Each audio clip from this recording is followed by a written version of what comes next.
My intention originally was to write a one-person show, partly interested in the format.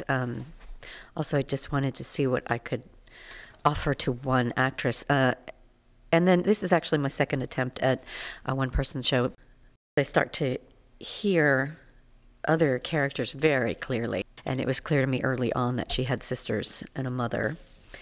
And I think I got just as interested in those voices as I was in Theresa's. So I started calling it a one-woman show for 3 or more actresses, and that's what it was going to be. I probably started fooling around in my notebook as early as 2004 or 5. First drafts were actually experimented with a couple of different time periods.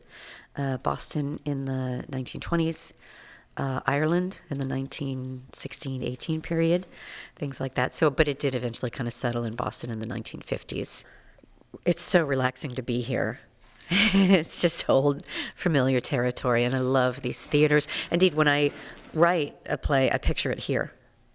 Everything looks like it's here to me, you know, no matter where it ends up. I always, in my head, they start here. Stacy Fisher was just an enormous help. Some of the best lines are Stacy's, and luckily she was improvising, so she doesn't remember what she said, so I get all the credit. Cheryl was in it and offered some wonderful, energetic work on the initial characters. Now, Vinnie Murphy I've known since I was about 18 years old, 17 years old, something like that.